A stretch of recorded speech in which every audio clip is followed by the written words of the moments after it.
welcome to Film Strip. These podcasts are spoiler-filled as we discuss the plots, characters, and themes of the films in review. All content used or discussed in these podcast episodes is the property of the respective owners and used under the Fair Use Act, Section 504, C2, Title 17. Welcome to Film Strip. I'm Jay, and today I'm joined by a very special guest, Mike, from the Amateur Auteurs podcast. Mike, welcome to the show. Tell folks a little bit about you and your podcast. Yeah, thanks, Jay. It's going to be really surreal hearing my voice on your show. For those of you who aren't aware, I had Jay on my show roughly, I think it was Memorial Day, and I had an absolute blast with you, Jay. And I've been listening to Film Strip, as you know, since I think 2014. So it's been a while, and that's why it's going to be pretty surreal to hear my voice coming from your show docket. But yeah, so my show is Amateur Auteurs. It's a pretty basic premise. It's just myself and my twin brother. We sit down and talk about anything film related. We don't like having any limitations. We just want to sit down and have just a full-fledged conversation. So we've talked about, any modern movies to really old films, like very niche films that no one has ever heard of, or we're very confident no one's heard of, or just even like music videos. We started that segment, or just, general roundtable discussion. So we just love film, and we hope to share that passion with whoever is listening. We're still small time, but we embrace that amateur style and quality. And I just love podcasting and how it's the relationships and the connections I've been able to make through it. Like for meeting you, Jay, for instance, if it wasn't for the podcast community, I would never be on this show. So, but yeah, that's the show, and that's what we're about. Well, man, glad to have you on. And yes, people, check out the Amateur Auteurs podcast. I was on a couple episodes recently with Mike. We had a good time. But today here on Film Strip, you picked this one. We're talking about The Sound of Music, starring Julie Andrews, Christopher Plummer, Eleanor Parker, Richard Hayden, Peggy Wood, Charmaine Carr, Daniel Trujillo, and Bill Lee. Directed by Robert Wise, based on the Rodgers and Hammerstein musical, which was based on Maria von Trapp's memoir, The Story of the Trapp Family Singers. Released in 1965 on a budget of $8.2 million, grossed over $280 million in its box office run, won the Best Picture and Best Director Academy Awards. Mike, the thing that got me about this, and this was way before my time, 1965, but when this movie hit theaters, it was in theaters for nearly 5 years. This thing was a phenomenon. I mean, long before there was any concept of home video or even like television distribution of motion pictures, this thing stayed in movie theaters around the nation for 5 years. That's incredible. Like, I love this film, but I think I didn't even know that fact. And I did a lot of research in preparing for this, and I knew that this film was a success, and it really did. It was a game changer of its time, and we'll kind of get into that in a moment, because it did really give the studios the confidence to keep making these musicals of this time, because it was at this point that musicals weren't that surefire hit, and The Sound of Music came along and just swept. I think it garnered mixed reviews, but it was adored by the audiences and the masses, obviously, especially if it played for 5 years. It was a moneymaker, and it's an incredible film, but that fact blows my mind. Yeah, imagine a really popular film that was kind of so-so for critics and then blew the box office away, and then it won all of the awards. Like, that's unheard of. That would be like Avengers Endgame winning all the Academy Awards next year or something, which we know is not going to happen. So, because it'll be, Grandmother's Rocking Chair 4, or something like that will win Academy Award. They haven't even made it yet at this point, but that's Exactly. Another rant for another day. But, okay, so you said you love this one. Why The Sound of Music? What about this appeals to you? Because peel the curtain back, you're a lot younger than me, so I'm real curious as to how you latched on to Sound of Music.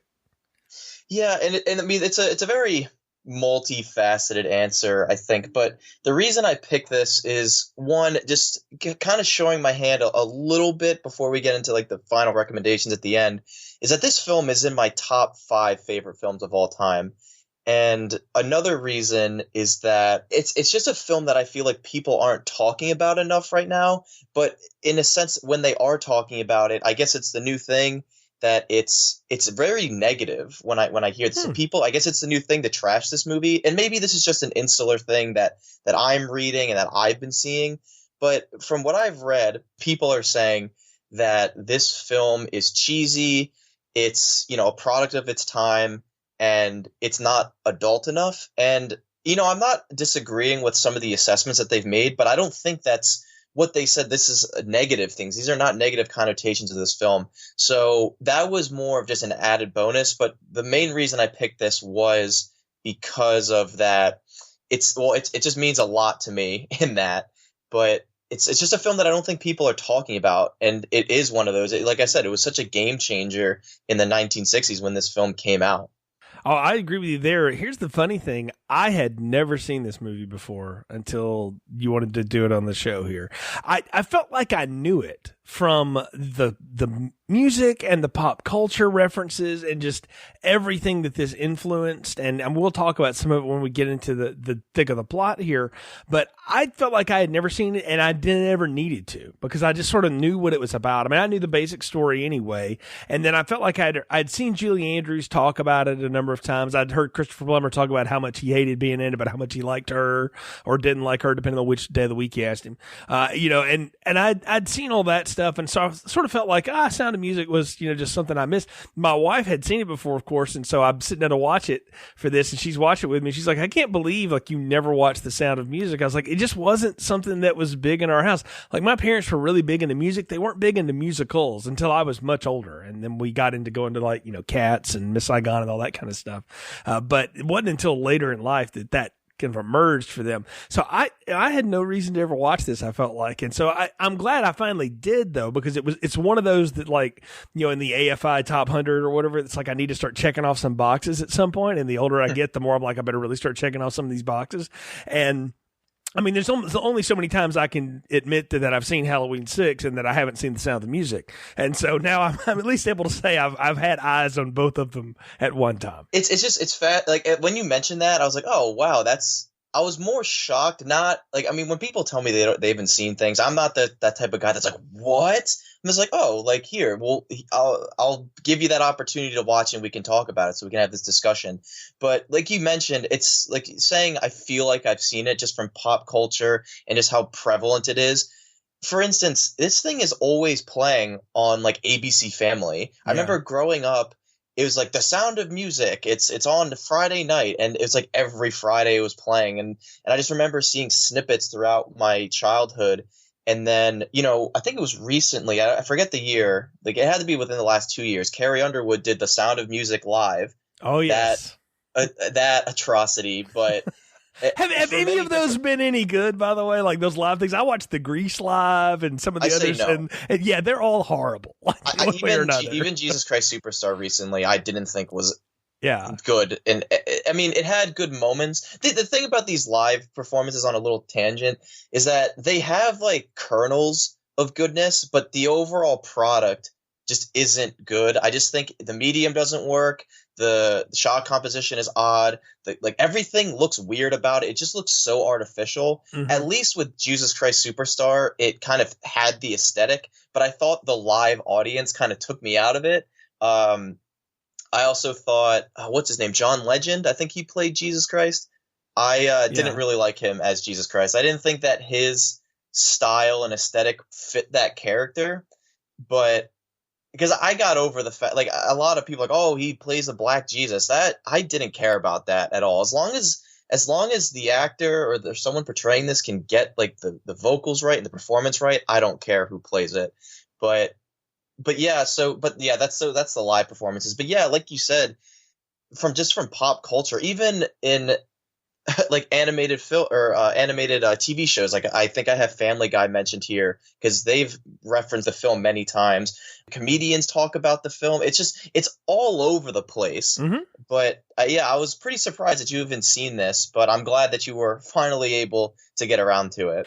Yeah, and just to join you back on that live performance thing, the idea of that is it's all about trying to stunt cast, and then can we actually pull this off? When yes, what you're seeing is probably not actually really live. Let's just be conspiratorial for a minute. It's probably been taped and rehearsed, to death. The other thing is we're trying to push some sort of person to the forward, or somebody gets it's a real passion project, and this is kind of the payoff for him to do it or whatever, and that's fine. I mean, I said Grease Live was terrible. Julianne Hough was actually pretty decent in that, but it's not. It was worth seeing once, and then like, yeah, I don't think I ever need to experience that again. It's trying to get people to actually watch television on networks again instead of just binge watching, The Handmaid's Tale or whatever you've got going on Hulu or Netflix that weekend. That's the whole purpose of doing those things. Also, for anybody that was offended by John Legend being a black Jesus, I got bad news for you. Jesus was not a white guy. But anyway, that's another tangent for another day, maybe, when we get into like Scorsese retrospectives and things like that. But we should also talk a little bit about musicals and movies. And you brought it up that musicals have been a part of Hollywood forever, but they had kind of fallen out of favor by the 1960s. I mean, it was a different time. We were coming through Cultural Revolution, and a lot of things were changing. And it seemed like this was sort of too schmaltzy and maybe too wholesome or fun. It just wasn't where Hollywood was, and people were afraid that like we can't do this. And that, it's interesting to note Robert Wise won Best Director for this after winning the same award for West Side Story in 1961, which was just 4 years before. But man, a whole lot had changed in 4 years, and Hollywood was falling out of favor with the musical for a little while. And by out of favor, I mean like they were just sort of putting them on the back burner. And then we're going to put major stars in them. Then this thing came along, and all of a sudden it hit. And oh wow, now we're all full on back into musical mode. And I mean Hollywood's been on it ever since.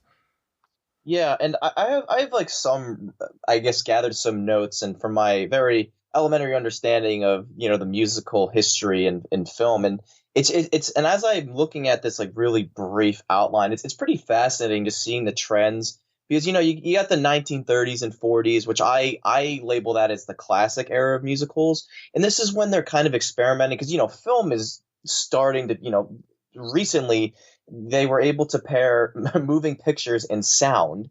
And so these musicals are starting to experiment with that. They're definitely innocent and I'm going to quote unquote pure. And I mean, to name a few, you got The Wizard of Oz, The Jazz Singer, The Gay Divorcee with Fred Astaire and Ginger Rogers. And then this is when the Disney animated pictures are coming in. Although, like, I don't want to focus too much on the Disney, at least in this era. But this is like some groundbreaking stuff, especially with the animation and all that. But then, World War II happens. We transition into the 1950s and 60s, which I consider this the golden era of classic musicals. And this is where I think that we, at least right now as a generation, this is where we arguably most remember musicals, but this is also the time when, like you said, musicals weren't a surefire hit.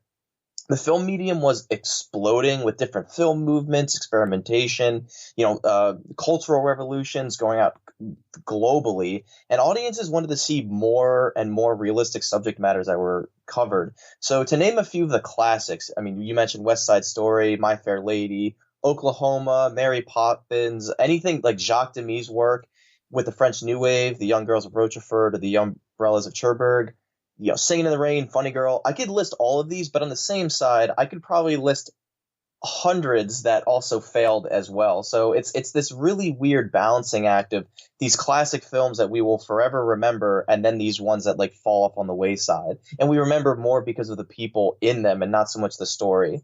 Then we get into the 1970s with the grittier and less traditional. So, you have films like Jesus Christ Superstar, which I think was the big game changer. I think Jesus Christ Superstar was 71. And even now watching it, you're like, this is so vastly different from what we are seeing. It's like I said, gritty and just so vibrant and it's also embracing of the music of the time. Then you have, Cabaret, Rocky Horror Picture Show, which although at the time it was a failure, or it's gained that cult status in the 80s. And that's just a weird film in itself, but I dig it. And then you got, something like All That Jazz, like Bob Ross, like those films are just so iconic because of just how different they are. But then we mentioned it earlier, Grease. I believe Grease came out in like the mid 70s as well. And that was a huge success. So you're like all over the gambit with the musical at this time from the 1980s and 2000s. I think they're here and there. I mean, you have things like Little Shop of Horrors, Labyrinth, Blues Brothers, A Chorus Line, things like that. But I feel like this era, this like 2-decade gap is really where animation stepped up to the plate. this is like The Little Mermaid, An American Tale, Nightmare Before Christmas, Beauty and the Beast, et cetera, et cetera. And it's also interesting that these are mostly kids movies that are coming out.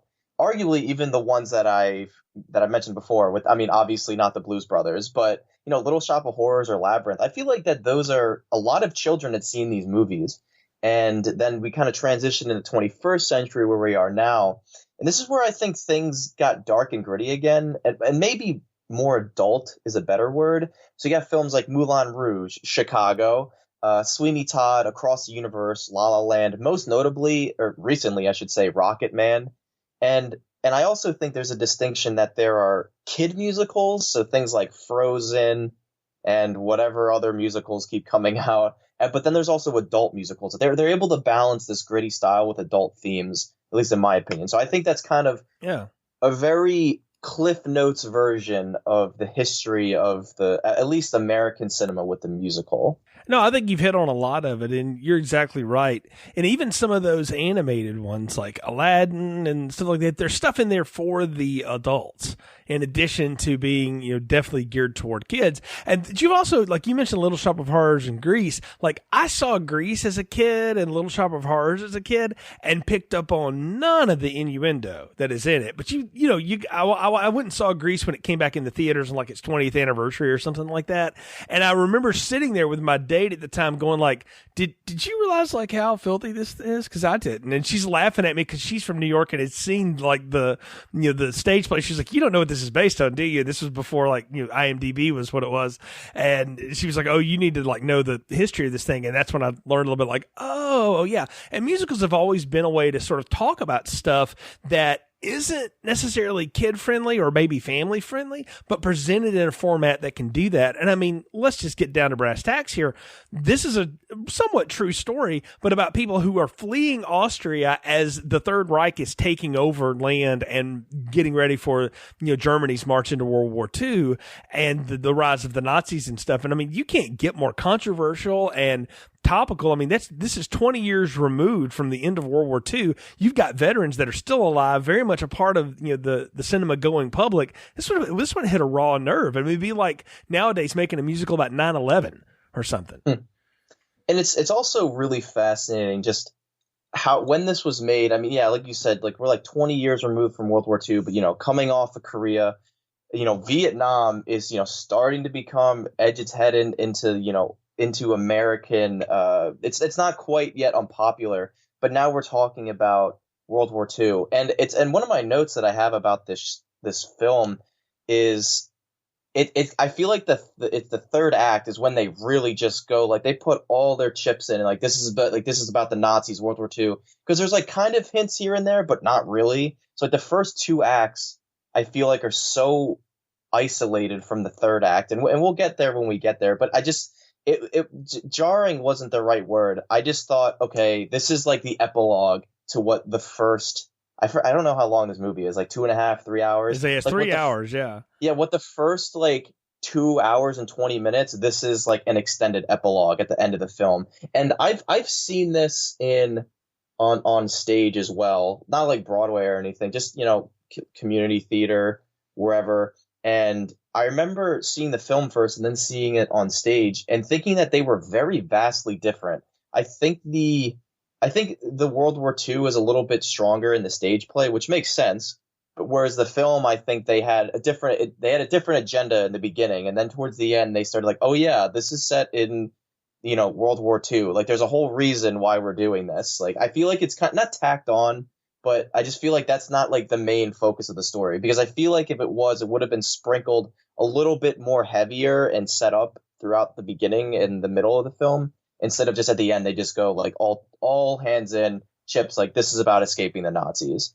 Well, and if you're to believe what people have written and said about it, it's finally Maria von Trapp started getting her way on the set and pushing more of that story along the way, because she wanted it to be a little more raw. And of course they were lightening it up all along the way, and that annoyed her apparently. And so I think that the famous line was Julie Andrews once asked her, like, were you really that bad at the convent? And she was like, oh, I was twice as bad.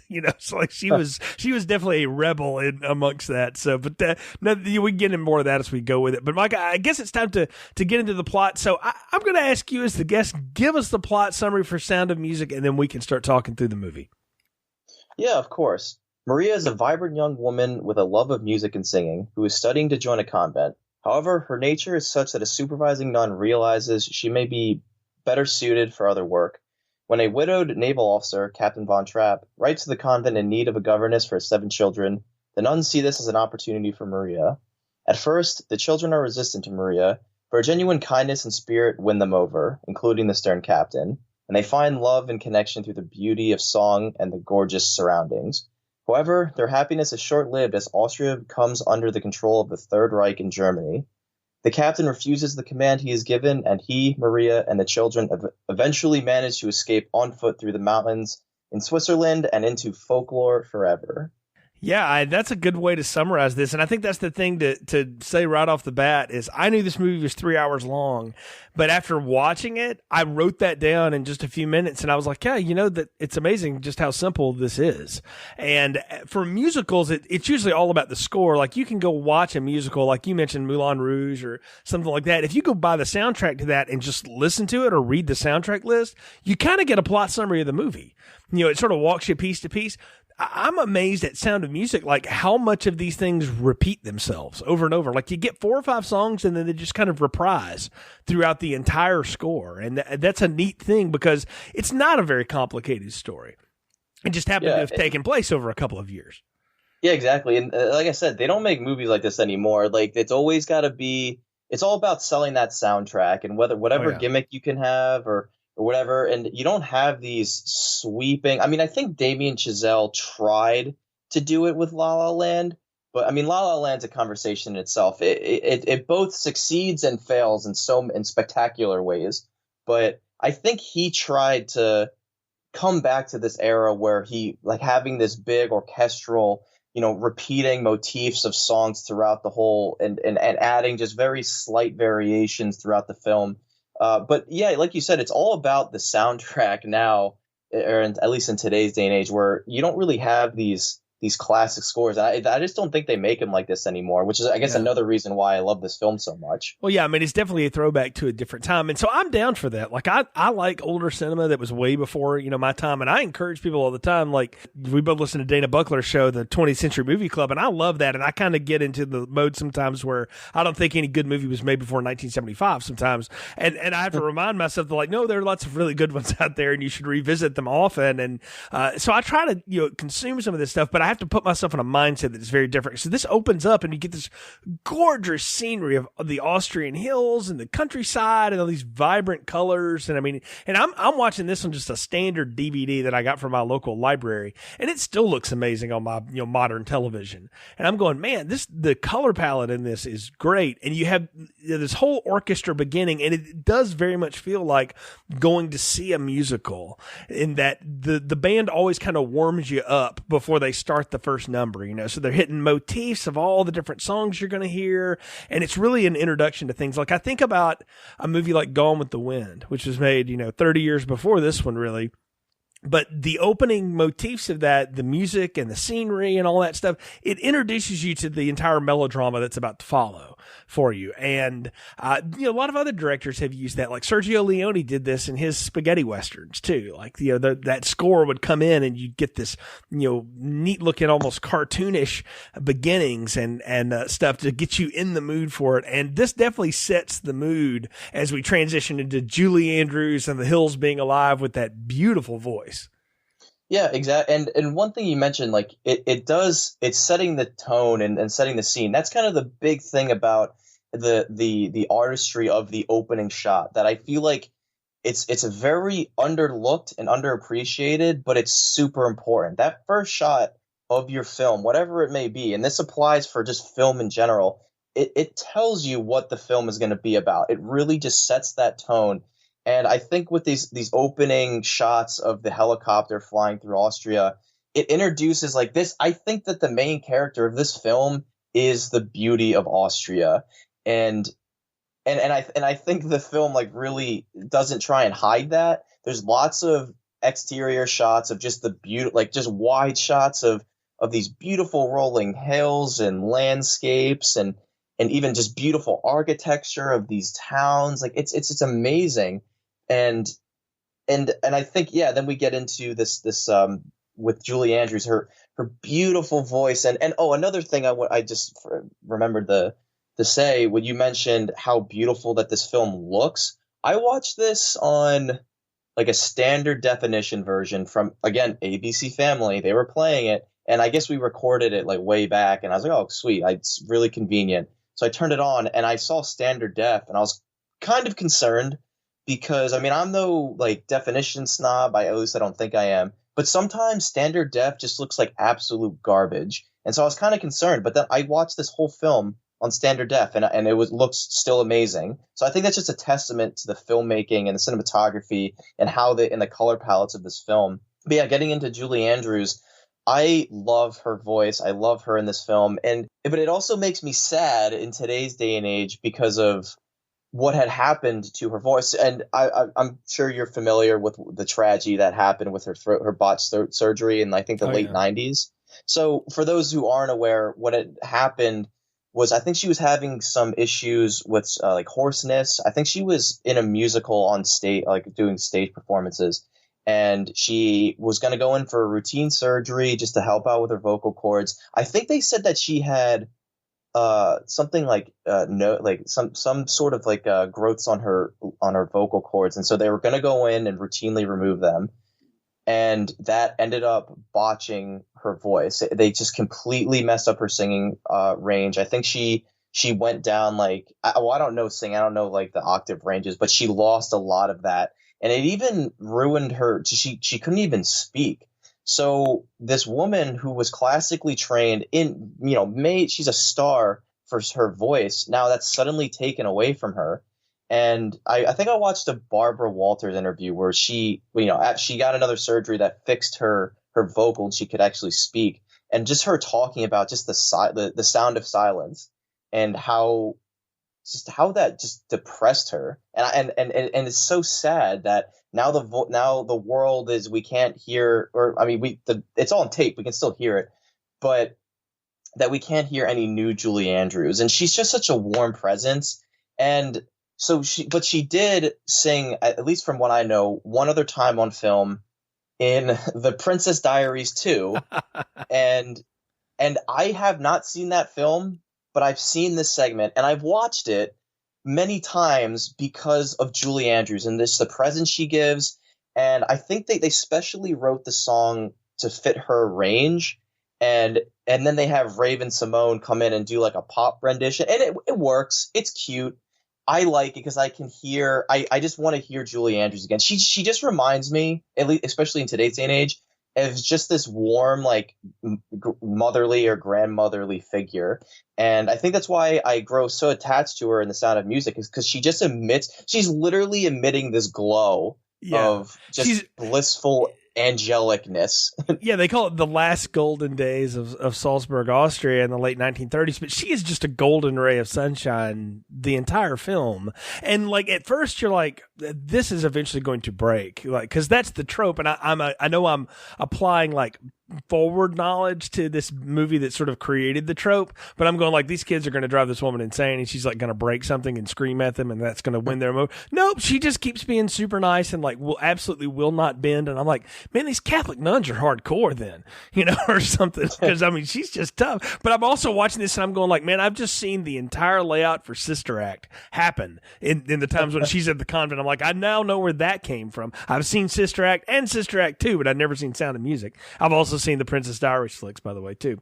But I mean, Julie Andrews, I think, like for my generation and really everybody, is always going to be Mary Poppins and this, but like really Mary Poppins, and that hadn't even come out yet when this was being filmed. And I read a real fun side note that like she entertained the children singing the Mary Poppins songs to them, and they thought she was just making it up.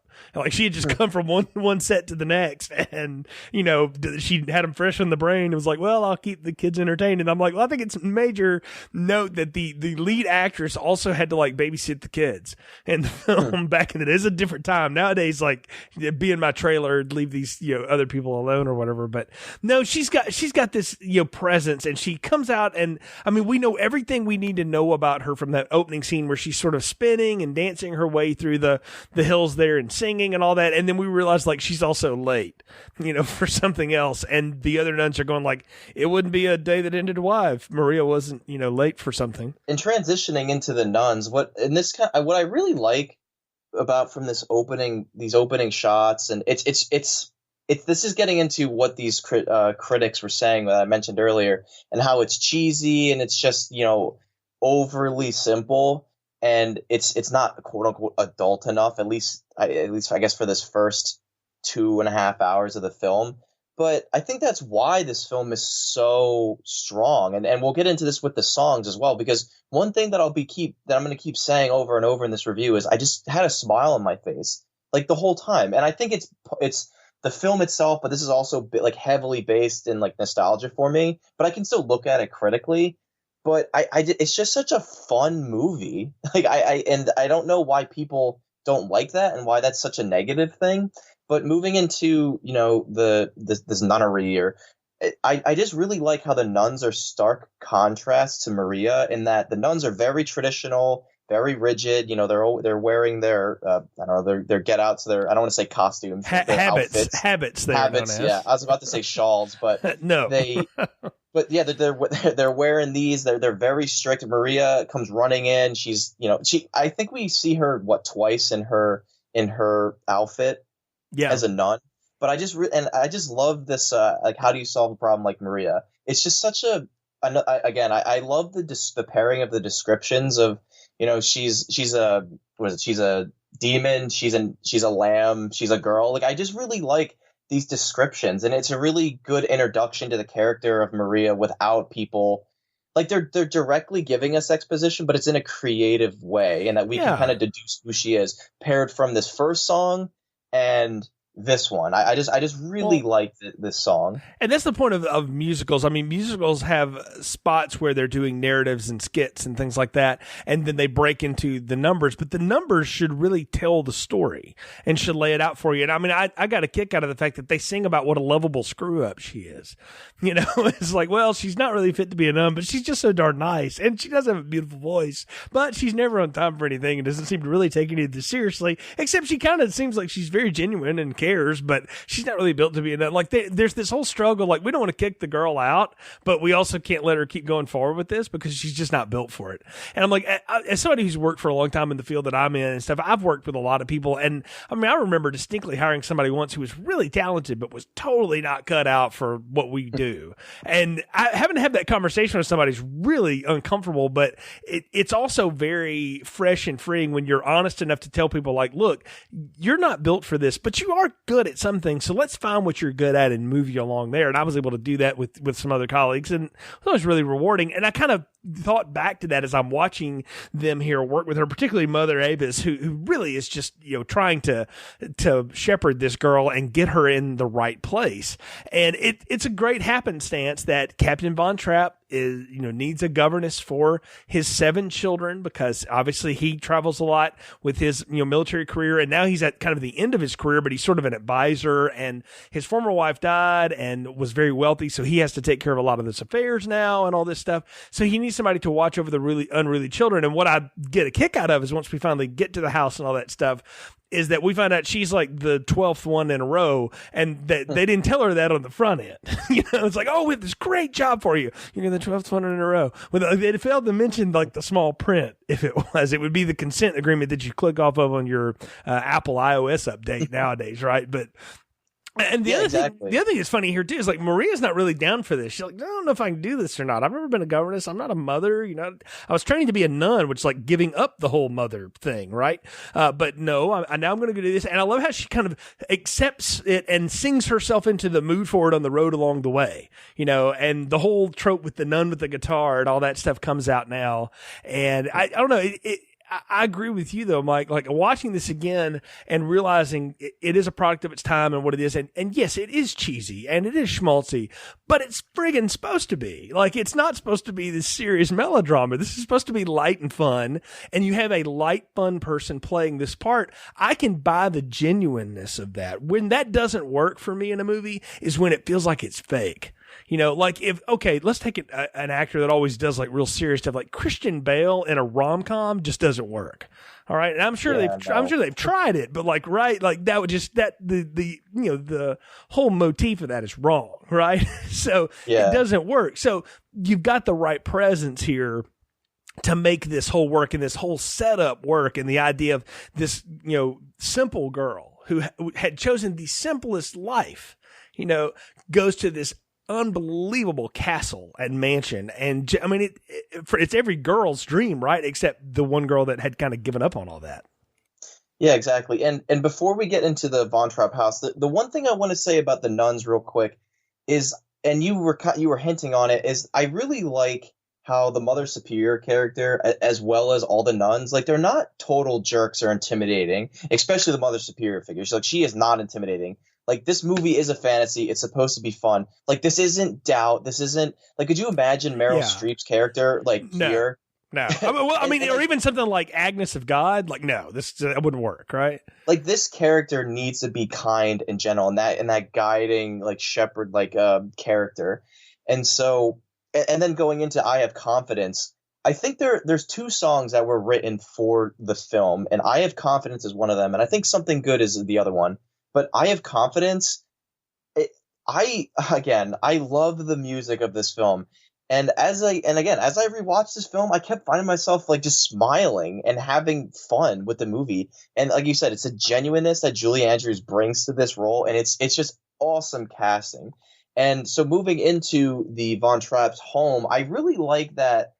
The beginning is that the Von Trapp home is very similar to the Abbey and its rigidity and its structure, but here it's more cold and machine-like, which I think is a really interesting contrast because the Abbey is very dark, it's very plain, but the Von Trapp home, it's like you said, it's a mansion. It has exquisite architecture. It has these big ballrooms, like very empty ballrooms. They're dark, showcasing this control that this cold captain has.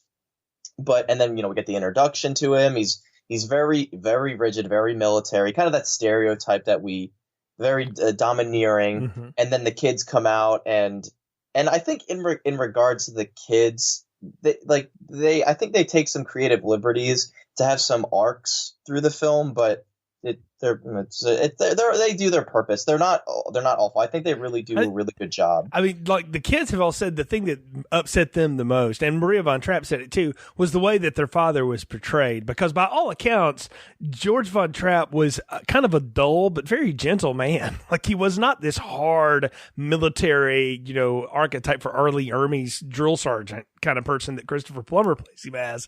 But they wrote him as such because they wanted this stark contrast between Von Trapp and Maria, because she came from a world where there's supposed to be a lot of order. Like if you're going to be a nun and you're part of the Catholic Church, there's very much a strict order to it and everything like that. And she obviously couldn't do that, so she's much more free and flexible. And someone who had been a captain in the military and had risen through the ranks the way he had. And I mean, for goodness sakes, his wife was the daughter of the man that invented the modern torpedo. So obviously, like, Von Trapp is a very smart military man. It would be easy to just sort of say, yes, he's got to be this very rigid, stern man. And while he might have been very regimented, again, by all accounts, he was a real nice guy. But Plummer plays him so well as stern, and I don't think it's any secret, because he and Andrews are still friends to this day, and they joke about this. But he absolutely hated being in this movie. Hated it. Hated everything about it, thought it was cheesy, thought it was ridiculous, just did not want to be there. And so therefore he basically said, I drank and ate myself through Austria, which is why my size changes throughout the film, because they kept having to redo my costume for me the whole time. And even though he plays like he is completely annoyed all the time, it actually works as a good contrast to her.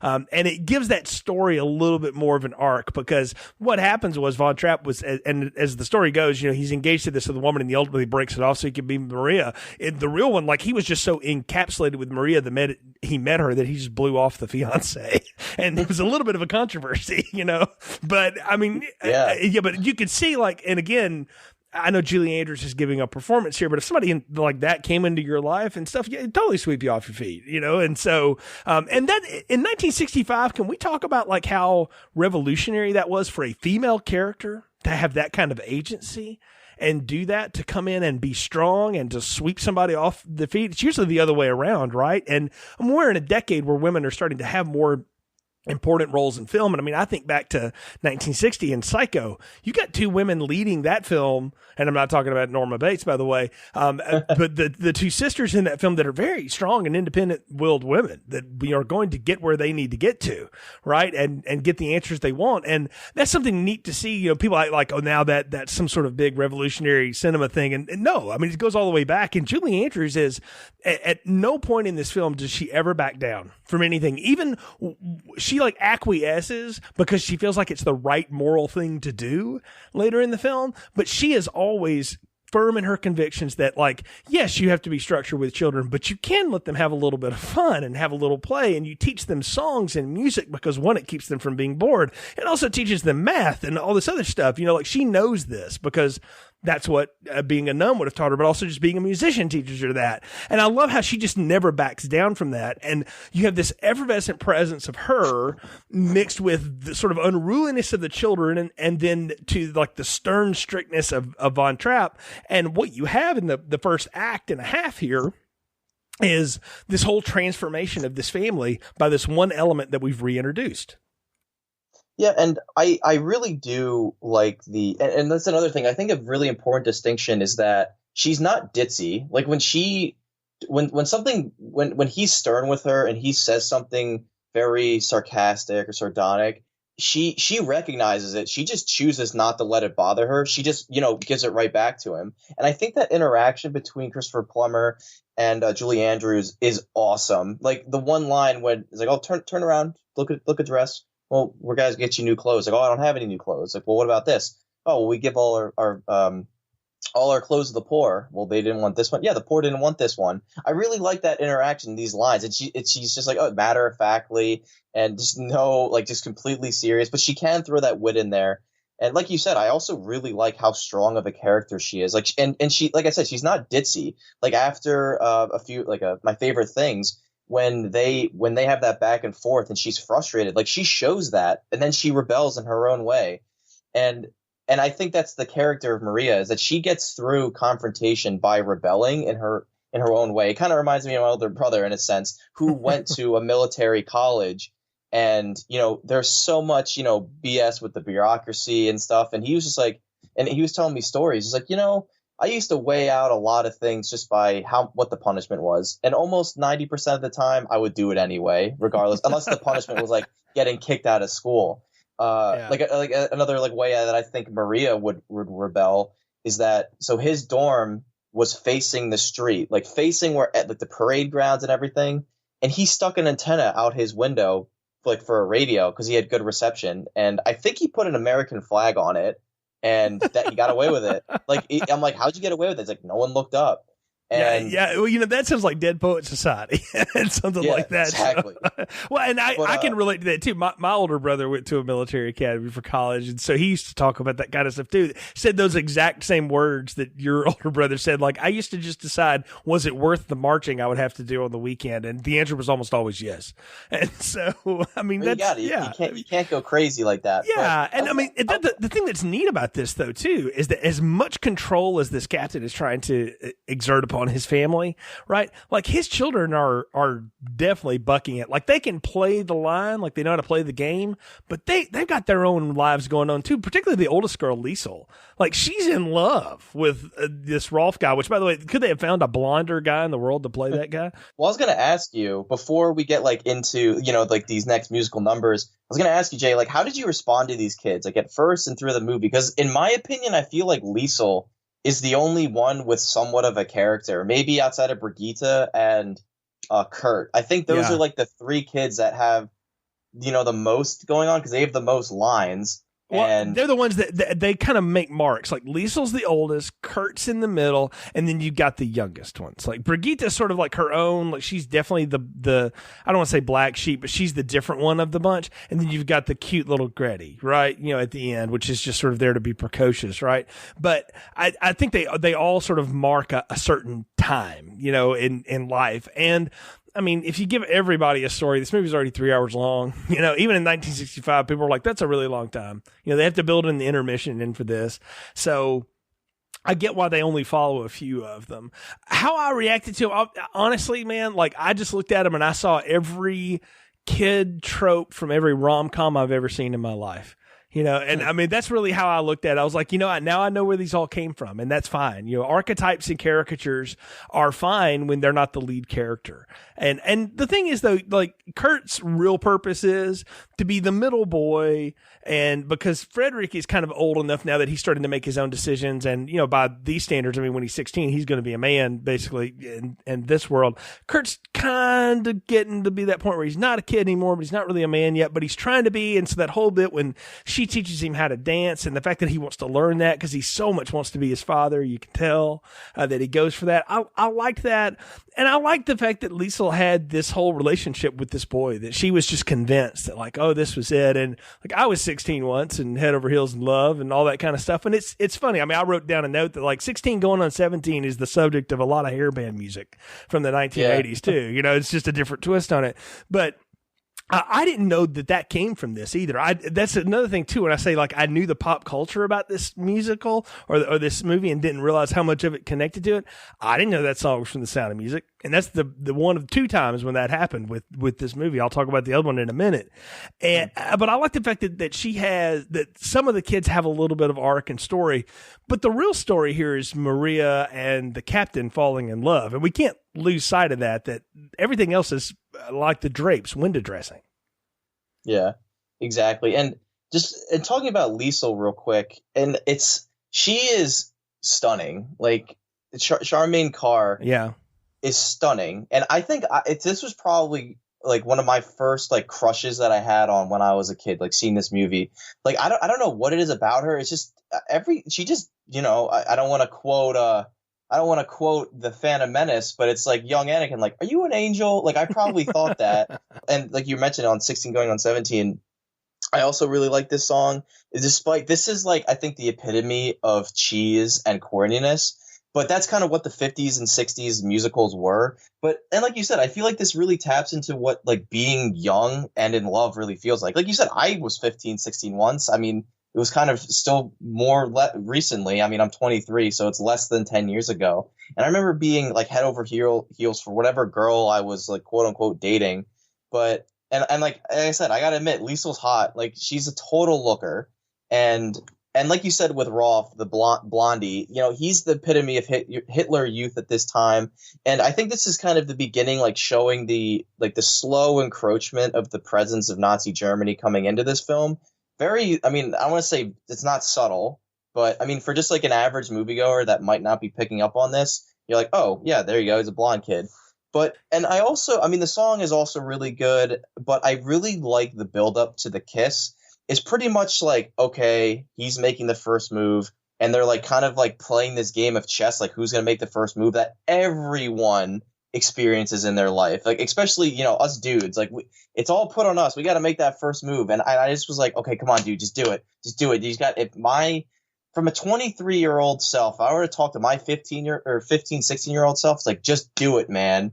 But I really like that, you know, they kiss, and it's just followed by this total elation and happiness. Like again, this movie's so happy, and I was even like, yeah, go Liesel, go Rolf. But well, I mean, it is like you expected to see like little bluebirds singing around them in the rain and all of that kind of stuff. But that's not a bad thing necessarily, because what that rings false, and when people don't like that, is because it will happen in a movie where that doesn't really fit the narrative and it doesn't fit the motif and the structure. There's nothing about anything that's happened in the first 30 or 40 minutes of this movie that doesn't pay off in that 16 going on 17 song.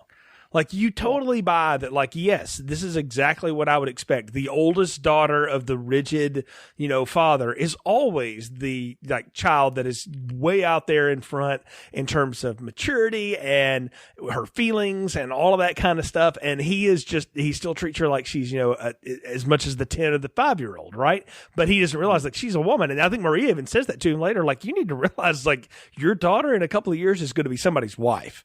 Because that's the culture we live in. And, like, you got to come to grips with that, man, because that's a big deal. Because she's already had that. Like, they have what is, like, the most G-rated version of The Talk that I've ever seen put to film before, when they sing back and forth to each other and, like, you see her eyes light up and all this. And the way that is all shot and everything is it is revealing that there's more going on here than we can actually tell you, because we're trying to keep a G rating and the way censors and stuff work. But this is another woman telling this young woman, like, look, I understand how you feel and this is what you need to be prepared for, and and having that whole discussion. I bought it. I mean, I bought good, young, sappy love, because that's launched the careers of a billion songwriters and a lot of music that I like and stuff like that. So I get it. I mean, I was fine with that. The second song that I didn't know came from this comes right after it. It's In the Big Storm. My favorite things, Mike, I forever have thought that was like a Christmas song or something, because I always hear it around that time, and I was like, that's from this, like, this sort of throwaway scene in this movie. That makes sense. Because people monopolize it as, like, oh, I want this and that. Like, they make it materialistic. Yeah, when it's not. Really weird. It's not at all about that. Yeah, if you listen to it, it's about none of that, which is even more ironic nowadays that Ariana Grande's song that kind of ribs off of that is all about, we can, that's a whole other podcast for another day. My friend Brian would totally join in on how much he hates her or whatever, but her version of it is all about all the stuff, right? And I'm like, well, that's perfect. That's 2019 in a nutshell. Take something sweet, wholesome that's about, like, the things that you can't buy and make it about something that you have to buy, but whatever. But I didn't know this song was from that or whatever. And the fact that it just sort of comes and it's gone, I'm like, man, that's a major song. And it just sort of, and there it is, and it's over. And the next day she's making play clothes out of the drapes. And I'm like, wow. I was really dumbfounded by the fact that, like, that just sort of happens. And, like, I think that's the testament to this film, is, like, because I feel like musicals now, it's like, oh, where's the big number? Where's the big number? And this film just has, hit after hit after hit after hit that, they weren't intending to be these cultural icons of like music that are still, like, even being used however many years later. And the one thing, like, and so for me, my favorite things was probably one of my earliest exposures to The Sound of Music, because, when I was in 4th and 5th grade, that my elementary school made the 4th and 5th graders do chorus. And, I didn't know half this stuff. Like, it could have been class. It could have been just randomly pulled from, like, elementary chorus numbers. But we did My Favorite Things. And I just remember thinking, okay, like, I don't really know what this is. I think we sang it during Christmas. Yeah, it's weird how they just monopolize it, because we also sang another song for the spring concert, which I think it's the next song. But I remember singing this during Christmas in front of the school and, like, not knowing where this came from. Again, thinking it was materialistic. And I think it's, one of the most memorable numbers. I think even so, I mean, it's even still being used. I think we mentioned Ariana Grande. I think the YouTube band Pompaloose has done versions of this. And this is where I feel that the film reiterates, like, in that it's just so happy. It evokes these feelings tenfold. And, like, again, how grumpy do you have to be to watch this film and not smile? I mean, yeah, I can see, though, like, film critic get a burr up themselves and really just get sideways about, again, how cheesy and schmaltzy and all this stuff is. I mean, like, a lot of that gets laid at Steven Spielberg's feet, and rightfully so, because he does put a sheen on his stuff that's, especially, like, anything post Raiders, that definitely has a different sensibility to it than maybe anything he did before. But you know what? That's kind of what I expect when I go see a Spielberg movie. Like, people hated on Ready Player One for that, and having read the source material and then what he did with it, I'm like, y'all, he took something that's, like, borderline pornographic and turned it into actually something that's wholesome and fun to watch. Like, that's a feat in and of itself. All right. He took total nerd culture, and made it kind of cool and fun. And then everybody 3 years later acts like, the Avengers end scene is the greatest thing ever, when we already saw that in Ready Player One. But anyway, that's another story for another day. There's nothing wrong with, like, schmaltz is what I'm getting at.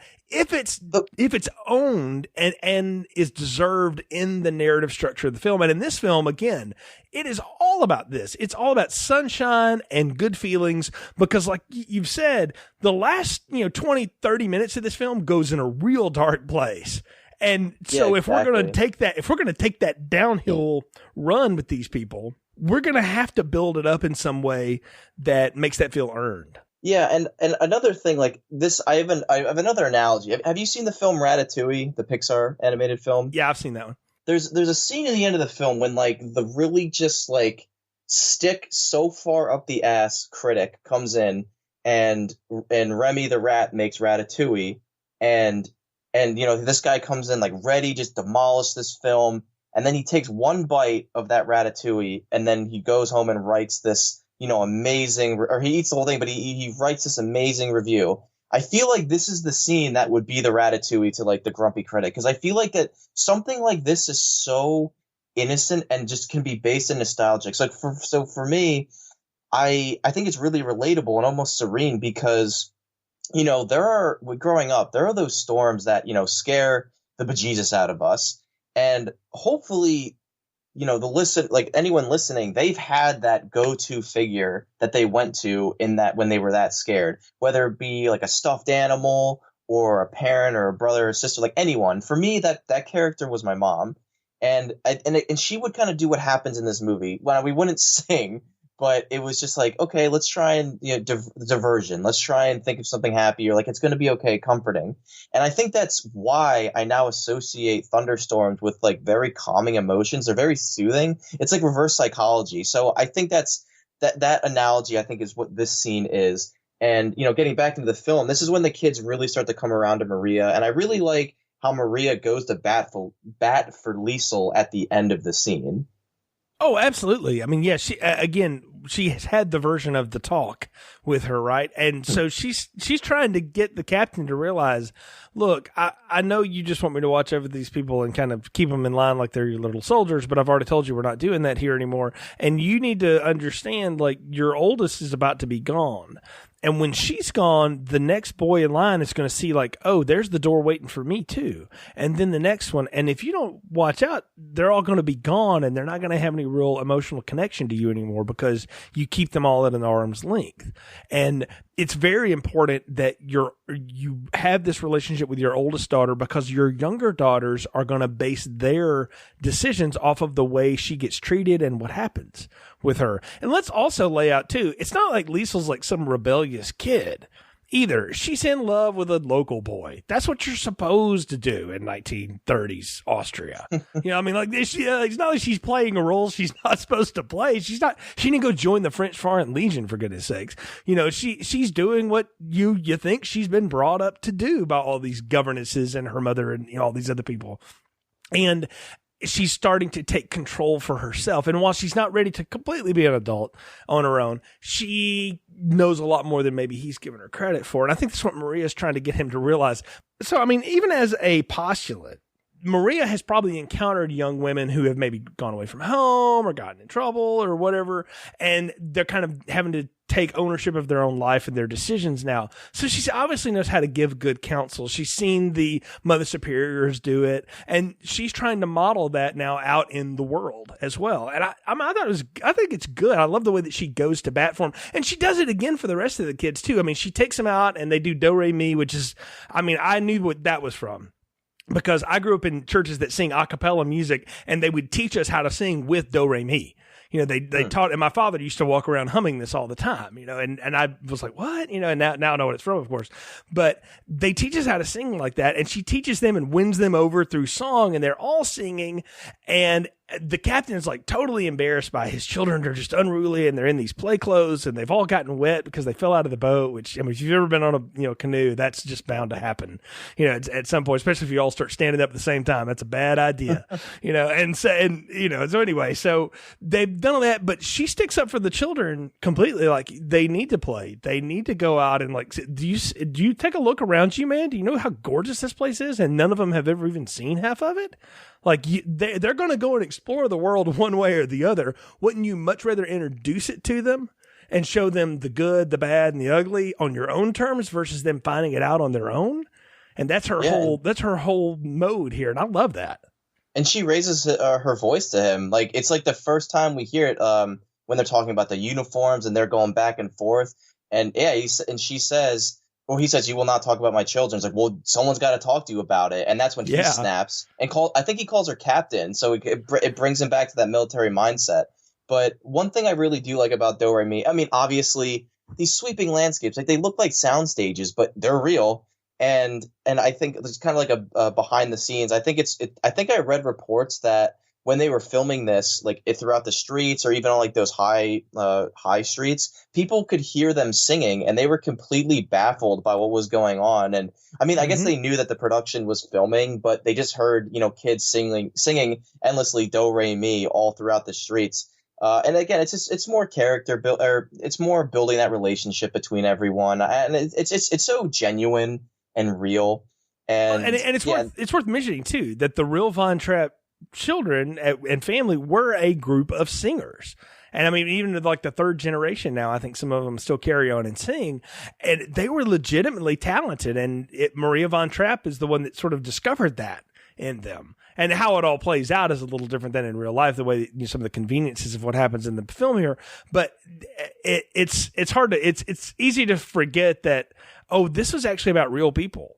And that they could do this. And it seems so far-fetched. Now it seems like something that would only exist on sitcom television, right? Like the Partridge Family or something like that, right? Or S Club 7 or whatever you're into. Yeah, exactly. Right? But no, I mean, this has been a time immemorial. This kind of thing happens. And it's easy to forget that these are real people too. And I think you're right. Like the people that were around there said it was a different time, because like they were real like leery about, we're going to put up Nazi flags in town. Are y'all okay with that? Like they wanted to be really respectful, because if you were an Austrian and you got taken over, that would not be a subject you would want to revisit, even if it had been 30 years. Since it happened.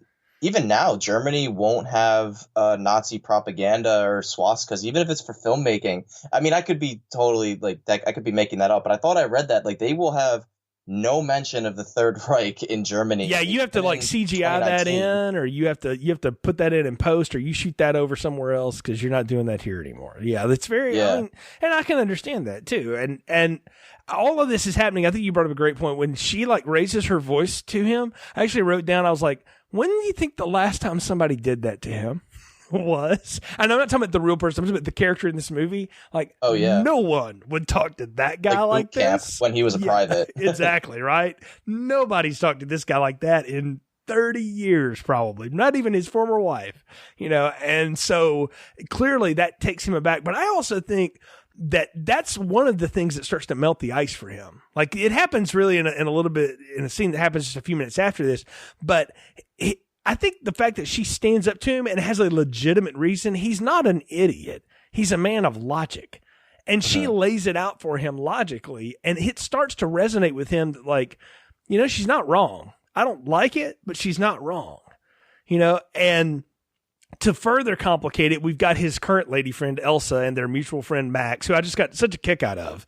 And I think that, I read somewhere, they wanted Fred Astaire for this and they couldn't get him, so they ended up getting the actor that they had. But I love this guy because he's just sort of a layabout nothing. He's the friend of rich people. Is his whole bag in life. And I'm like, what a life, right? Just sort of dance through life. He's like a con man. Yeah, he really is. I'm trying to find the greatest. I'm trying to find the greatest musical thing to come out of Austria, and he's trying to go find choir members and things like that. But then they're getting stolen from me, and I couldn't steal them back. He's just such a con man, and he acknowledges that and loves it. And I'm like, good for you, man. You're living life. You do you. But the thing too that also happens here that we like is that Elsa and Max are they're in some ways, Max is definitely comic relief. Elsa is supposed to be the other woman or whatever. And they could play her as this real domineering shrew. And they kind of do, because you realize later, her plan is, we're going to ship the kids off to boarding school while you and I travel the world and do all this other stuff that we're going to do. But it's not because she dislikes him. It's because him, she thinks that's the best option for them. That they don't need a governess. They need the rigid structure of schooling and all that. And that will give it to them. And by the way, we have the means to do that. So why shouldn't can we, act upon that privilege and let these children have that advantage? It's a great advantage for them. So she's not mean-spirited about it. And I think it's not the Parent Trap. Yeah, exactly, right? It's exactly like the Parent Trap. You have that going on, and then you've also got the way Maria stands up to him. I love the fact that in 1965, we've got two women in a film standing up to the man, and they're not the typical shrew doing it. Like, they're not, biting at him, and they're not, trying to demean him or bat him down. They're making an argument and a point, and he's listening to it, and there's discourse happening. And I'm like, man, you don't see that anymore because it just doesn't reflect what we think our culture should be anymore. But I got news for you, man. I've worked around women most of my career, and this is how good dialogue works between people. You both have opinions, you're strong-willed, you make an argument, and you learn how to compromise, or you learn how to learn something from somebody else. Moving forward, exactly. and you move forward. And I think it's neat, though, because and it needs to be pointed out, because if this movie gets dismissed as too cheesy or schmaltzy, well, it is. But if you dig down a little bit underneath it, there's a lot going on here about social and sexual politics that we weren't ready to talk about in 1965, but we were going to have that conversation because it was a long time to have it. And we were about to have it with the sexual revolution and like, the next era of filmmaking, but not quite yet. But and this is where, like, following the scene, we get that moment where, like, the heart, like the ice cold heart, literally melts. It's it's the power of sound, or it's the power of music. It's the sound of music. It's what helped the Grinch make his heart grow 10 times that day, and it's what broke, and it's what melted the cold heart of Captain Von Trapp. And it's just the power of singing and blissful, like, angelic voices. And I roll with it. It's okay, because I definitely like how his character shit. Like, I don't know which one I like more, like just the stern general because he plays it so well, or like the 100-degree polar opposite, like, giddy man who suddenly loves life and everything around him. Oh, I like that better. Christopher Plummer's always better when he's chewing up scenery, just being a ham, and having fun. And there's so many times when he's done that, and throughout his career, but he's so much more fun when he does it that way. And you can tell he kind of comes over, and even he will tell you, like, I thought Edelweiss was one of the dumbest, like, cheesiest things I'd ever heard in my life. And he was also kind of miffed that they dubbed him with Bill Lee's voice. Like, he sang and then they overdubbed him, so it's not even him singing it. But he had learned how to play guitar for all this. And, like, the fact that he didn't like it, but he still went through with it, and he played it as gleeful and as fun because, and again, by Maria Von Trapp, who really was pushing the director in the side, going, my husband was kind of into this. Like, at first he thought this was funny, but then he really started joining in. You need to show that. That's only fair, and they do. And they show him becoming part of the group. And I mean, he tries to tell Maria, you got to go back to the convent. I can't deal with you, until he sees the children entertaining his, girlfriend at the time, or his fiance, and how, it's just totally won her over. And then he realizes, it touches something in him. It gets him to sing again. He hadn't sang for years. And he realizes, like, this is all because of her. So I've at least got to keep her around for that. So he's warmed up to that. And to this idea, and he changes his mind on her. And then, I got to talk to you about this next scene, though, because we get this elaborate puppet thing. And I'm like, I guess that's what you would do in the 1960s if you didn't have the video games and internet that we have now. Just throw something in there. Like, it's just a number. It's entertaining, but it's like just this thing that has nothing to do with the movie. Like, yes, they're rich. Yeah. It's just something cool. Like, yeah, I have to admit, it's, like, pretty neat seeing these puppets work, and it's solely, well, you get intercuts with them, like, controlling it. Like, I think it's really well edited. It's a fun song. It's just, like, there, though. It has nothing. It's a yodeling song. And you're like, oh, whatever. Yeah. It's not about anything. It's a yodeling song. It's just to prove that Julie Andrews and these kids could do that. And they got, like, the master puppeteers at the time to do the stuff. And I'm watching that, and I'm having flashbacks to, like, watching Tracy Island and the Thunderbirds when I was a kid growing up on reruns. And then, even years later seeing things. And puppet scenes are weird for me, man, because almost all the films I've ever seen them in, like, it's horrific in some way. So, like, this is going to go bad for us, right? It's like a Twilight Zone or Tales from the Crypt or something, but like, I think of cute, like something though. Like a Saw. There could be that, Saw. But I'll tell you the thing I was getting to really watching this castle thing. I was like, this is Mr. Rogers in, like, Fairy Tale Land growing up. Like, I distinctly remember watching that as a kid. and like the way it affected me and it taught me stuff. And I'm like, oh, I was having all these like flashbacks to that. And I was like, well, that's just what this comes from. I mean, it just carried forward from this moment. And now I watch it with 42-year-old cynical eyes. And I'm like, this is really creepy and weird, but critically, I'm looking at it going like, this is nothing. It's just padding the length here a little bit, but it's just to prove the point again that not only is this woman winning them over with all of this, she is discovering and helping them discover their own talents and confidence, because all of the children who were kind of quiet and sort of standoffish and, they threw a frog down her dress and all this other stuff early on. And not only have they kind of gotten in line more outside of the military rigid life that they were living, but now they're like genuinely discovering their own confidence and talent. When you learn how to do this, I mean, Mike, you're a collegiate athlete. The more you practice and get good at it, that builds your natural confidence, and that goes in everything that you do. Oh, exactly. And one of the things I want to mention about the puppets, I think this is also getting into, like I said, Austria and the landscapes and like in like Austria and Switzerland. These are the main characters, like with all of the landscapes. And I think like it's the culture that they're also celebrating. Like with the proud Austrian that wants to say no to the Third Reich. Also, so I went abroad to Sicily when I was a freshman in college for like a week. It was just because my school was very big on studying abroad, and they offered this program to kind of give freshmen an idea, or first years, I should say, this experience to be like, okay, now go, like, you can do this, now go abroad. I never did, just with swimming and the bio degree. But when I was in Sicily, we went to a puppet show that was very much like this, and it was like a puppet museum. It's like both very creepy but amazing at the craftsmanship that these puppets have, and kind of seeing all these this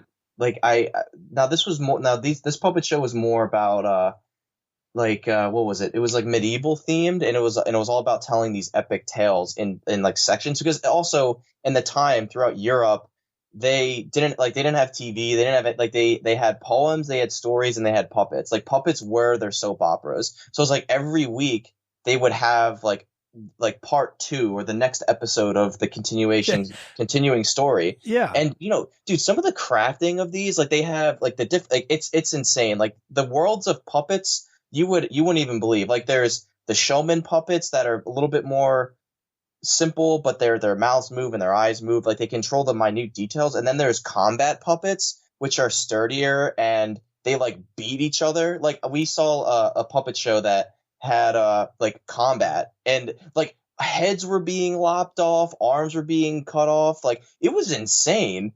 And just like seeing these, and then we talked to the puppeteers after. Now they were all Italian, so we had a translator.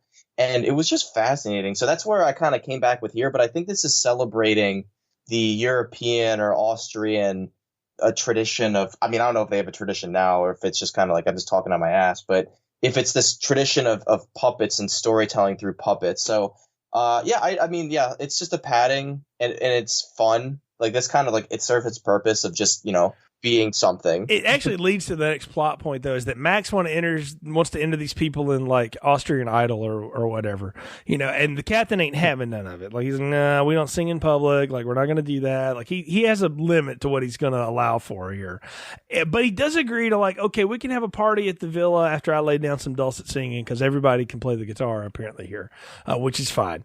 And so they do all that, and we're going to lead to this big party, but it plants this seed that like this singing contest matters, because it's Chekhov's singing contest, even though it wasn't in the first act, it's in the second act, but we're going to pay that off later, because it's going to be a big plot point at the end of this movie for dramatic reasons. And what I like is that it leads us to what I think is one of the sweetest scenes in the film. Is you've got Maria and the children, and like they're allowed to sort of watch the party, but they're not allowed to go to it anymore, because they're supposed to go to bed. They do their little, time to go to bed song or whatever, and which, is entertained to everybody. And they're dancing, and Kurt really wants to learn this dance that they're doing, this traditional Austrian dance, and Maria knows how to do it. And so she starts to teach him how to do it. And the captain, like the look on Plummer's face when he steps out there and he sees this is, it's not just like, oh, that looks like fun. It's more like, now that takes me back to a time I haven't thought about in a long time, kind of look. And he's like, you know what? I'm cutting in here. And they have this, he and Julie Andrews have total chemistry. and such a spark here. And they both try to deny it. And so, like, again, the trope of that is like the longer you deny it, the closer you're going to be in the end.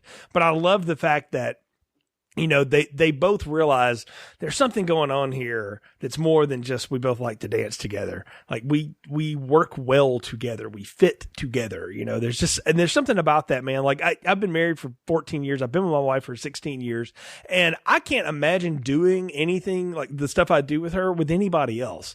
It's just, there's just something about it. It's just this comfortable familiarity that comes over you. And I felt that way for a long time, like long before we were married. Like I just knew, like people ask, like, when will you know? I'm like, you'll know because this kind of stuff happens, and, exactly. and people are like, oh, that's so, cheesy and Hallmark card. I'm like, well, maybe it is, but it's also very real because that's how human emotion works, kids. You find attraction and you find things that match and you work them together. And sometimes they're very opposite and they just fit well together. And sometimes they're mirrors of each other. And that's what these two people are. And it's really cool. And I like it. But of course, this all is, destined to not work because Elsa is not going to give up that easy. And she tries to convince her, like, you probably need to go back to the convent, right? You really want to go back to the convent. It's like she's playing Jedi mind tricks on her.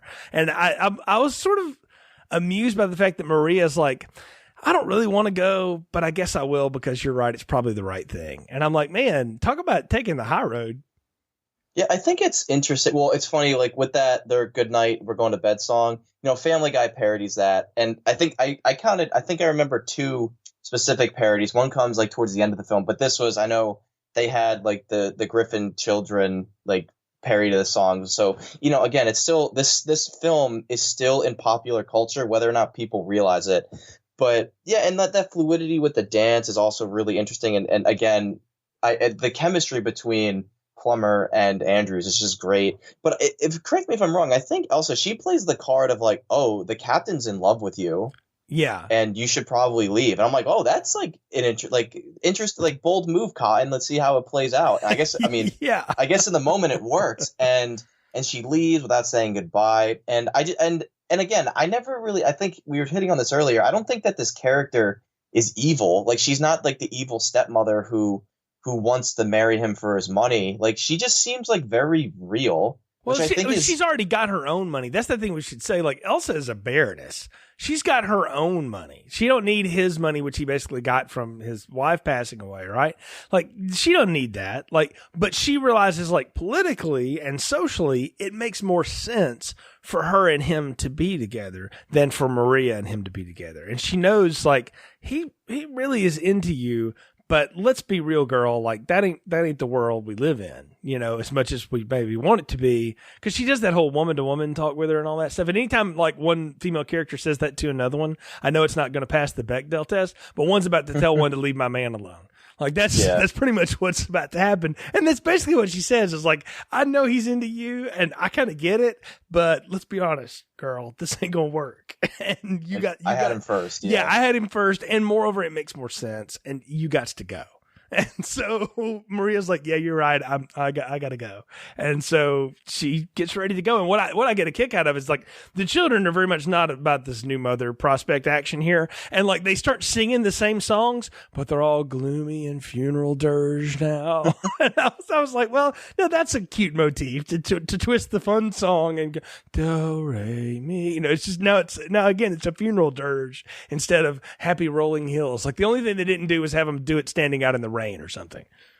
It's like it reminded me of that scene in Monty Python's The Meaning of Life when they have this big like every sperm is sacred number, and then he's like, all right, I'm selling you all for scientific pursuits, like get out. And then they start singing every sperm is sacred, like in a very similar gloomy style as they all just leave the house. Like this is like kind of what that, like I feel like Monty Python was kind of hinting back at that. Oh sure, in the 80s. But yeah, no, I totally I like that motif and that kind of switcheroo, and they do it again later, but then they do another 180 with it too. But yeah, and I think this is when, Marie is still at the Abbey, and this is when the children try and visit her and she's in seclusion. And this is when like the Mother Superior character says, okay, like we have to intervene, something like that. We can't just let her stay alone.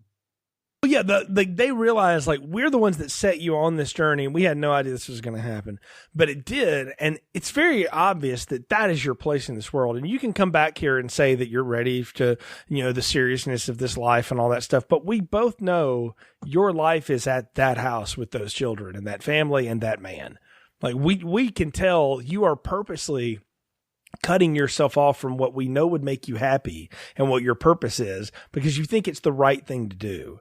And the right thing to do is to not betray yourself, because there will come a time when you will regret this, and you have the opportunity now to act upon this, and you need to take it, because if you don't, it will not come around again, because once you're in, you're in, And this is all summed up with the amazing Climb Every Mountain. Like, I feel like this is one of those songs that like I feel like it should be parodied more, but it's not. Another rendition of this song was done by Barbra Streisand. She got a whole bunch of Hollywood like A-list actors who can sing, and they just did like different renditions of Broadway hits. And I think, who did she do this one? I think she did this one with Melissa McCarthy. And yeah, like some of the names that are on this list are like, what? Oh, wait, no. But either way, she had done a rendition of the song, maybe even with Jamie Foxx. Either way. And it's not as good as this, but I just love the vocals of this. And when I had seen this live, this song, like, this big like African American woman comes out. I'm like, oh, we're in for a treat when we get to this song. And she just belts it. And oh my God, like when she like hit that final note, I think everyone gave her a standing ovation. Like, she just killed it. But when I saw her, I was like, oh, here we go. I cannot wait until we get to Climb Every Mountain. And it's just, and I just love how it's shot. It's very dark, but you can just like, these two women are just standing out, and how Maria looks very childlike and just looking. And again, this character needs to be gentle throughout the whole film, this guiding character. Because if this was like, like I said, Meryl Streep's character, and then suddenly this 180 of like, yeah, go follow your dreams, like, it wouldn't have worked. So these characters needed to be like very gentle and kind, and just like very not what the stereotypical nun is, what you would think. Like, they need to be gentle.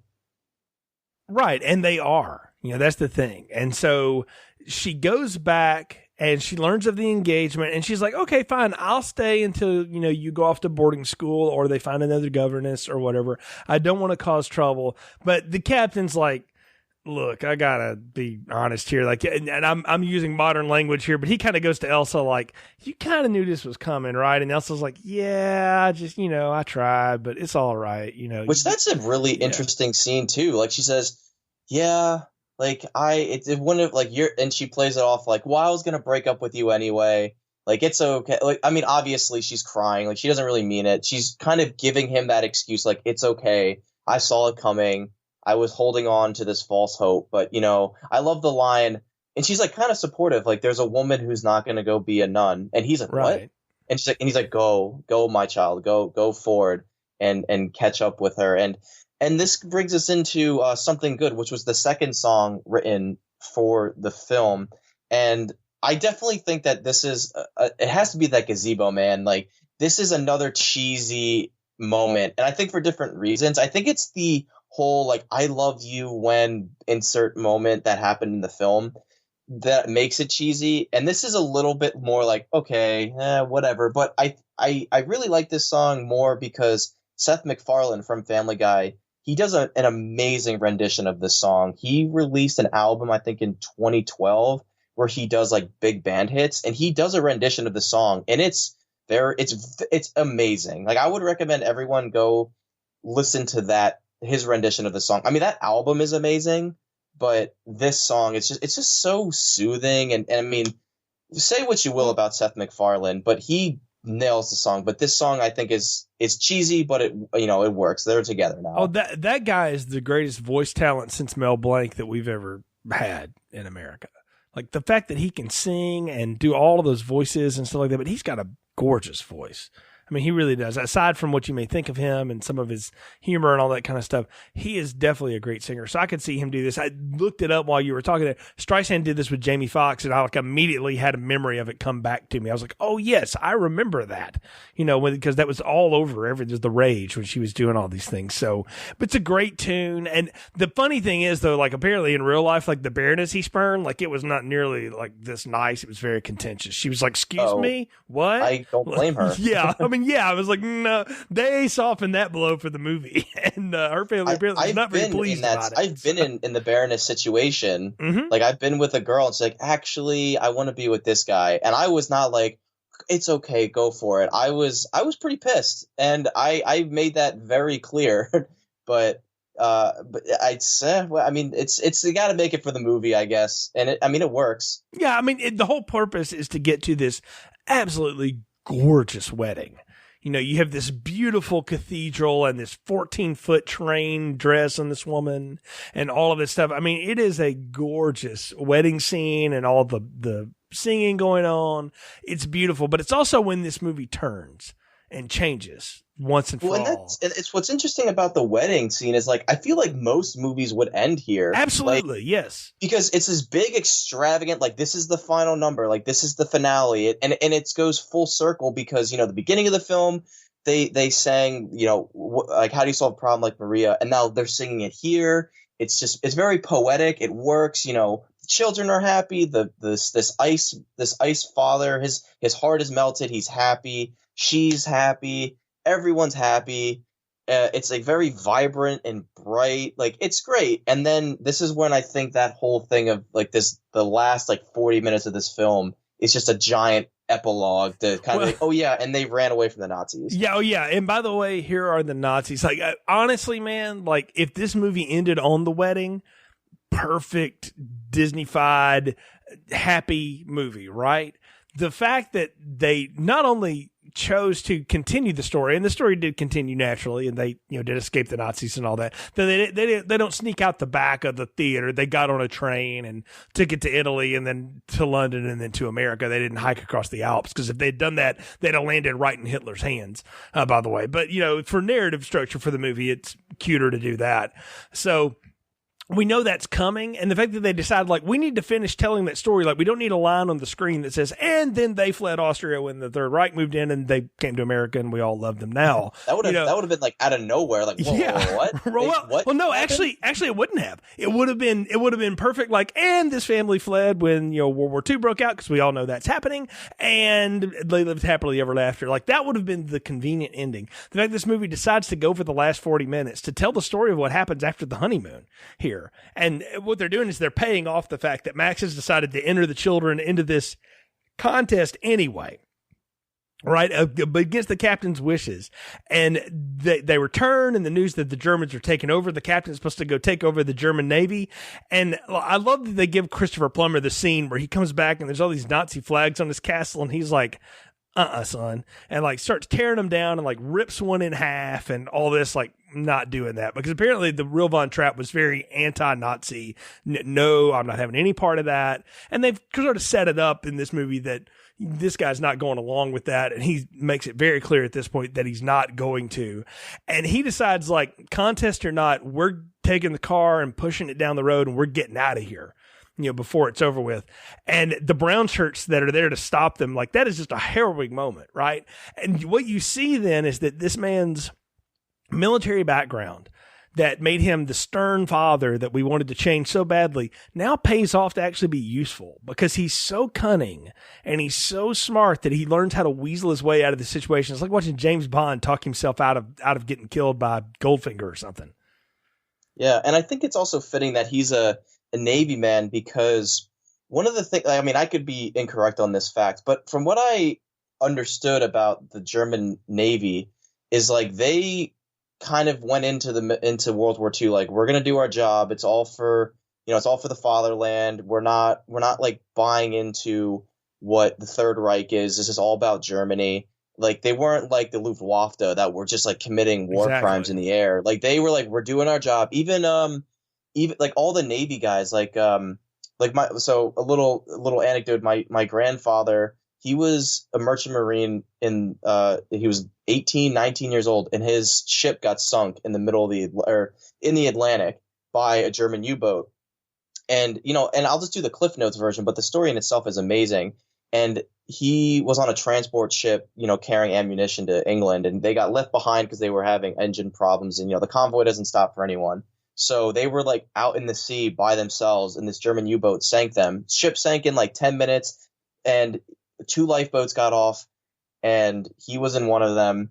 And then like after like maybe 15 minutes after the boat went down, this U-boat comes out of the water, and he told me he's 18 years old. He turned, and his buddy turned to him and said, like, John, like, get ready, like anything could happen. And then like the Germans come out, put their machine guns on them, and then they equal out. And the German captain comes out and asks in perfect English, like, is your captain aboard? Like, who's your highest ranking officer?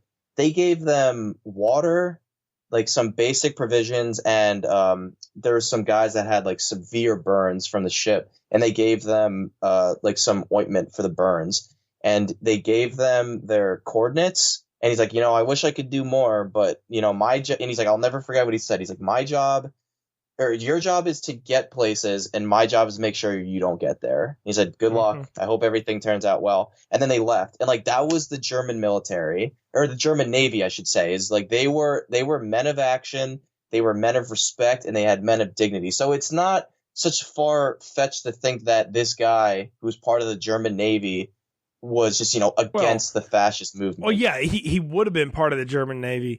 And even though being a man of honor, he just wanted nothing to do with any of that. It's also to be said that at this point, George von Trapp's military career, he was ready to move on.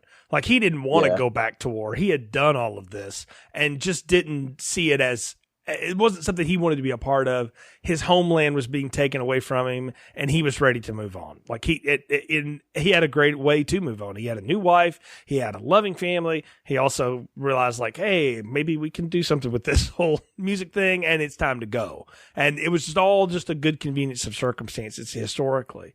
And that's a great story to tell. And I've heard many about the German Navy, very similar to that. I think it's easy to just sort of paint that all of the Germans during this time were just these evil Nazis, and that's really not true. There were a lot of people that were not down for the atrocities that a lot of them committed. But it's like saying that everybody in America is just an idiot that knows nothing about Europe, right? Well, that's not necessarily true, right? There's a lot of us that don't, and things like that, but not all of us are, knuckle dragging cretins either. But back to the movie here. They're trying to leave. They get stopped, but they're like, no, we're going to the festival. That's going to be our cover. So they're like, fine, we'll give you an escort. And he's like, okay, I'm going to get out of this, right? So they work out this great deal. They do their numbers, right? We get all the musical renditions again, and then they bail. And of course, we're going to have the announcement of who's, won the grand prize of whatever at this point. And they're like, and Bueller, like these people are not there.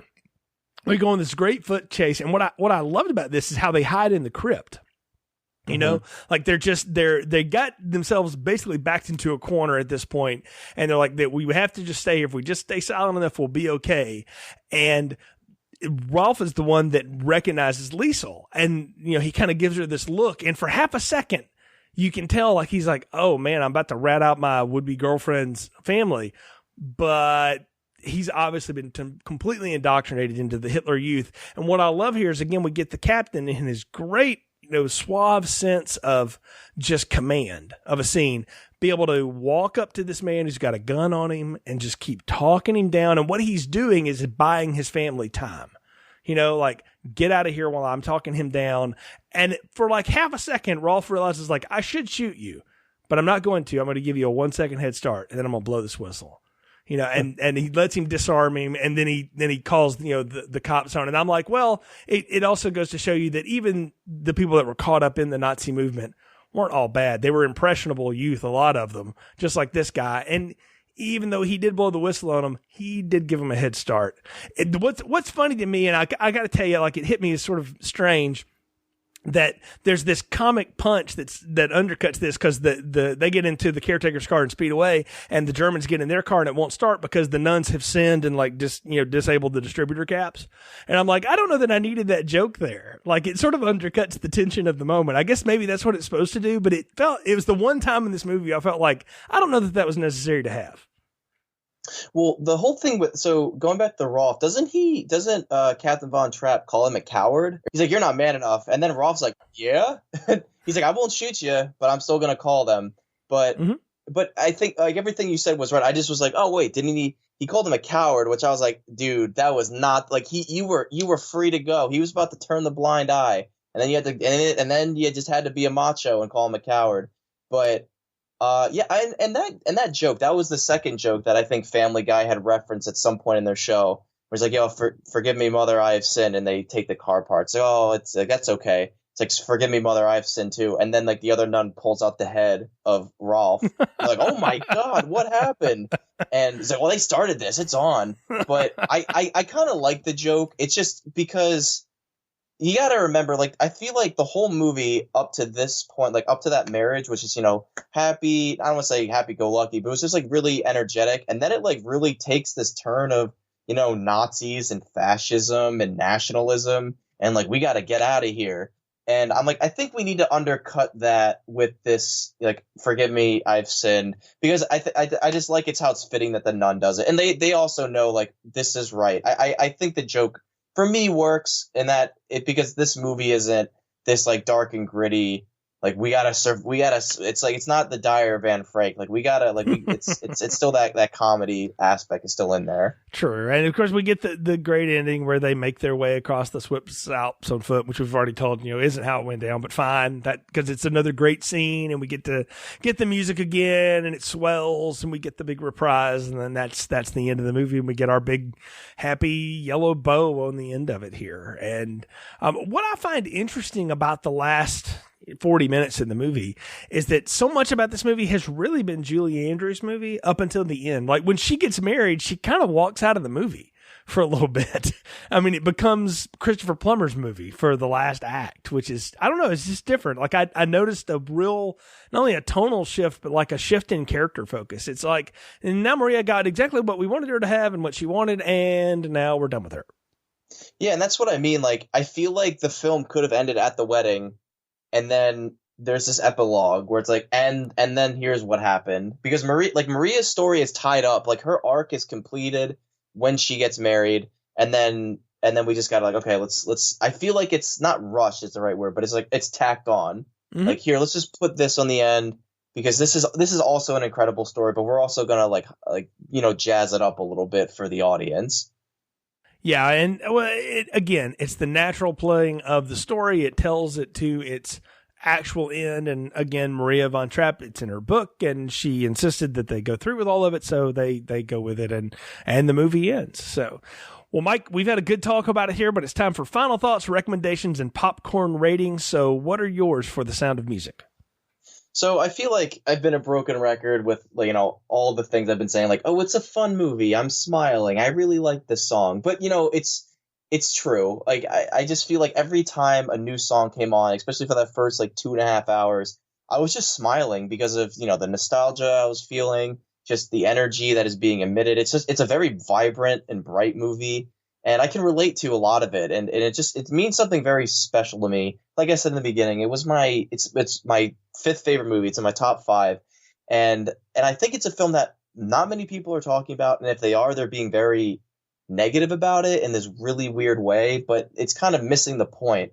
Like, yes, it is corny, it is cheesy, and it's not quote unquote. Most of the movie, I should say, isn't what people would say is adult, but it's still just a fun movie, and it was a game changer for the musical genre. Like we said in the beginning, it really inspired these Hollywood executives at the time to give the confidence to keep making these films. And I mean, I don't want to say that if it wasn't for The Sound of Music, then maybe other films wouldn't have been made.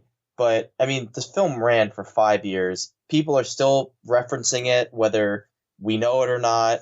And I think it's solidified as one of the greatest films ever made. I mean, it's not the greatest film ever made, but it's one of those classic quintessential films that people should be looking at and should be talking about.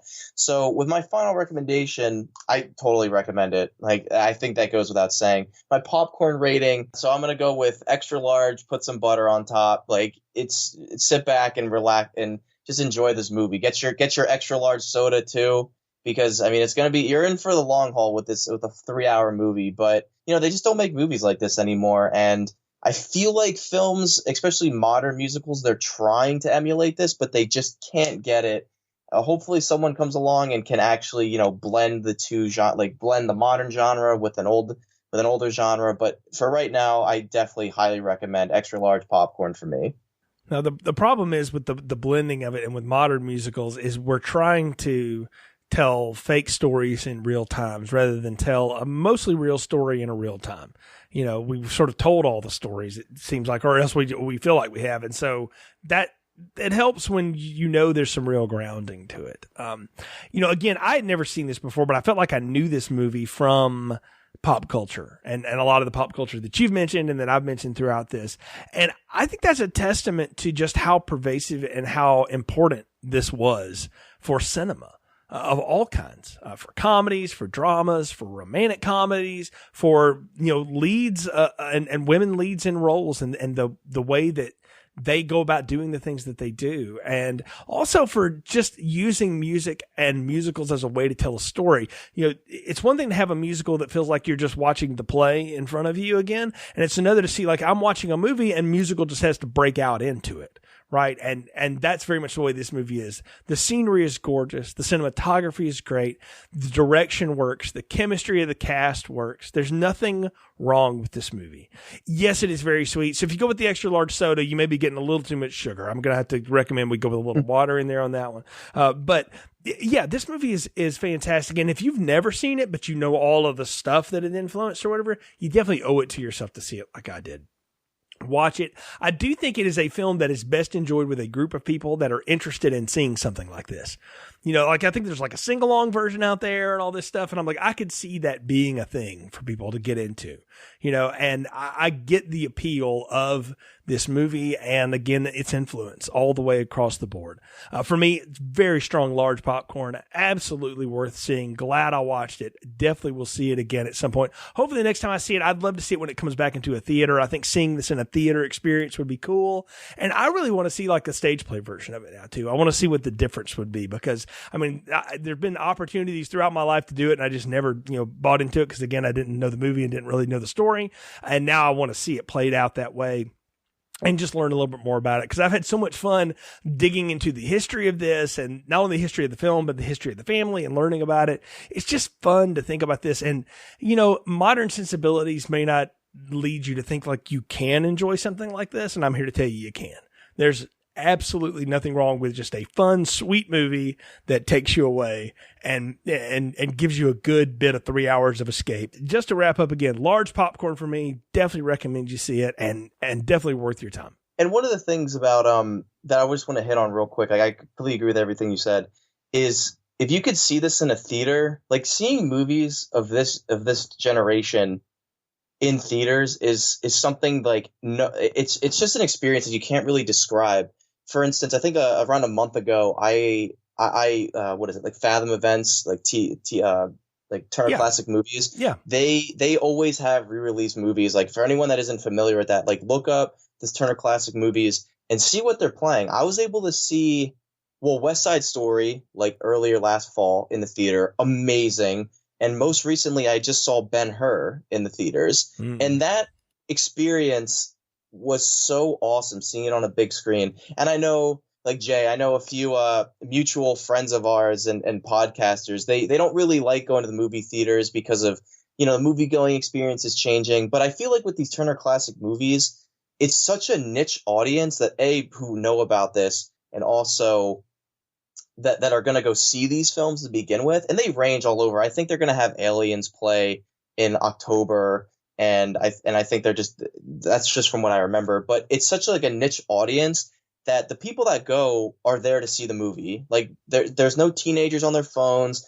there's no, well, hopefully there's not like some idiot in the back just like talking throughout the whole movie. Like you just like, they're classic films that people are going to experience them. So hopefully they do this as well, because this is totally up their alley. And, you know, they could get Julie Andrews to talk about it, or Christopher Plummer. And I'm sure they've done it before.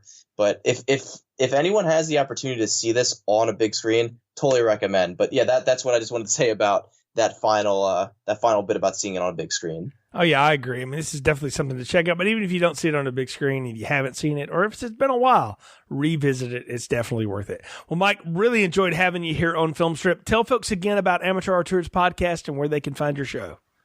No, Jay, and thanks for having me on again. I'm super glad we can do this, and hopefully I can get another segment sometime later on down the road that we can talk about other things. You're definitely going to come back on mine because I love talking with you. I just love this dynamic and this you're very easy to talk about these films.